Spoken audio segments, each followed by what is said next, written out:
The LWO storyline continued to take some interesting turns, so we'll see what's new there.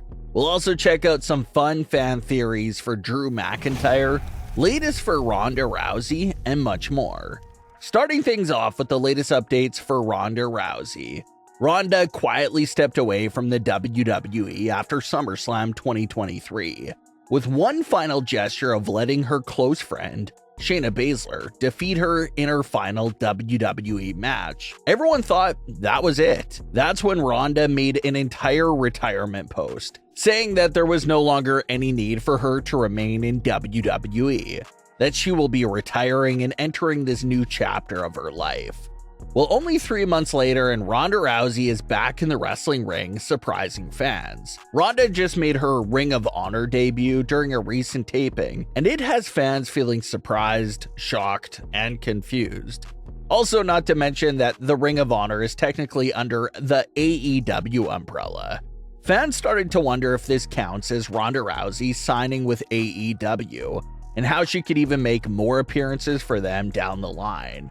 Well, reports have now been released that provide some sort of clarity for the entire situation. It's being reported that Ronda Rousey's Ring of Honor appearance was a one-shot deal. She's not traveling on the road with Ring of Honor or AEW. She's not becoming a regular appearing star for the brand or anything like that at all. Reports claim that it's just something she wanted to do for a friend, and it was just a one-time thing. Tony Khan mentioned that Ronda and himself did have a good conversation about her potential future, and how they would love to have her back when she's ready. But that, for now, that was it. Just a special one-time event and one-time appearance.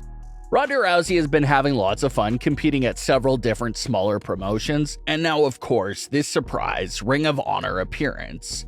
So we'll have to see what big move Ronda Rousey will make next in her career.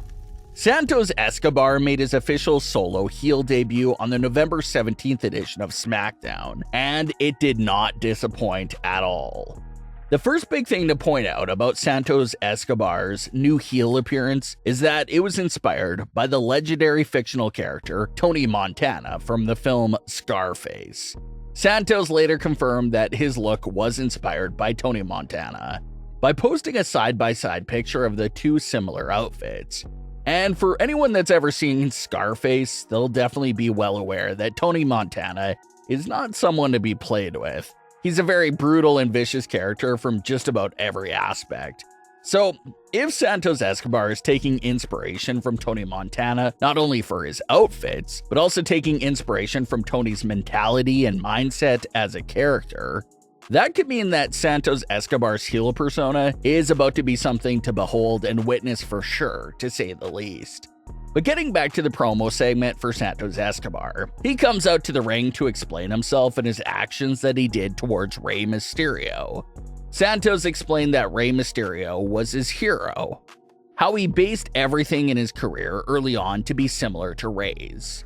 He wanted fans and the younger generation to look at him in the same light that he saw Rey Mysterio in. Santos Escobar revealed what a lot of people already figured, and that's the fact that he did feel like Rey Mysterio robbed him of that United States title opportunity, and how the title should have been his. Santos also said that it was Rey Mysterio who basically invaded his faction, forced himself in, forced himself to become the leader, changed the group's name, and even started inviting new members like Carlito without running it by Santos Escobar first. Santos was also upset because he felt like him and Rey were supposed to be close family with one another. But that once Carlito came into the picture, Rey was constantly picking Carlito's side for everything. Santos Escobar proceeded to wish Rey Mysterio the worst with his knee surgery, saying that he hopes it goes bad, hopes he never returns, and even saying that he hopes Rey has to amputate it. So just some absolutely dark remarks there from this new heel persona of Santos Escobar. Zelina Vega even came out to the ring to yell at Santos and confront him from everything he's saying and everything he's done over the last few weeks, saying that she hated that she trusted him. We even hear Santos Escobar try to force Zelina to pick a side. Is she staying with Rey or coming over to his side again? Zelina finished that interaction by slapping Santos Escobar. And Zelina has reportedly been getting non-stop praise for her acting work over the last few weeks, and she definitely shined again during this segment. But Del Toro and Wilde even came out to the ring to address Santos Escobar as well, and we hear some of the things that everyone expected to hear from Santos. Santos tells them that they would be nowhere right now if it wasn't for him, how he was responsible for all their success. And it's hard to really go against what Santos was saying here because the three of them did spend the most time together in Legado del Fantasma long before Zelina Vega or Rey Mysterio joined the fold. So those are your three original core members of the faction. And we did spend last week talking about how it wouldn't be completely out of the realm of possibility for Cruz and Wilde to switch sides again and link up with Santos Escobar because of that reasoning. Those three did spend the most time together, so if Santos is eventually able to get to their heads, maybe they do start to believe that Santos is the right side to be on here. But as of this very moment, there appears to be no considerations being made by Cruz and Wilde about that proposal from Santos Escobar at this time. Everyone in the LWO appears to be on the opposite side of Santos Escobar. But we know that doesn't necessarily mean that things will stay like that. Just look at the situation with Jimmy Uso and Roman Reigns. Jimmy couldn't stand Roman, led the charge to break away from Roman, but then just a handful of weeks later, Jimmy had no issue realigning with Roman again. So similar thing could be playing here. Maybe all the LWO members don't see things Santos Escobar's way right now, but as the story unfolds, maybe we do end up seeing a few members drift away to Santos Escobar's side again. Drew McIntyre shocked everyone when he aligned himself with the Judgment Day a few weeks ago on Raw, and it's been implied this is a deal and offer that was privately worked on between Drew McIntyre and Rhea Ripley. No other Judgment Day members were involved with whatever it was that Drew and Rhea agreed on. They worked it out, they figured it out, and they brought that deal to life amongst themselves there. At the time of this recording, there's still no solid word on what exactly is Drew McIntyre's role with this deal. Is he officially joining the Judgment Day in an enforcer sort of role?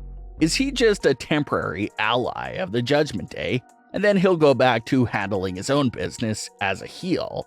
How exactly will that work? That's what we'll have to wait on. But another interesting direction for the story has been brought up by the fans, and that's the idea of Rhea Ripley and Drew McIntyre becoming the new power couple of the Judgment Day, and even all of WWE. It was Bully Ray who also brought up this idea when he said that he loved the shot of Rhea and Drew standing together, and how the first thing he thought was that they would be an amazing power couple within the company. And honestly, that does seem like a possibility for this story, if they decide to take it in that direction.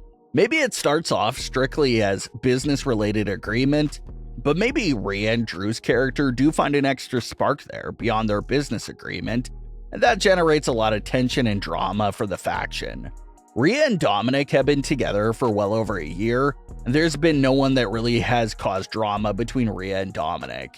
So it may be a fun story aspect to explore that would be new. How exactly would Dominik cope with Rhea Ripley no longer really paying full attention to him, and instead being captivated by Drew McIntyre? That could be a really fun and interesting little side story for the Judgment Day that could snowball into much larger things. So Drew McIntyre and Rhea Ripley's connection will be something to monitor here in the coming weeks. But what are your thoughts on today's stories? Leave your comments below. Don't forget to subscribe with all notifications on, and leave a like if you enjoyed. Thanks for watching, guys.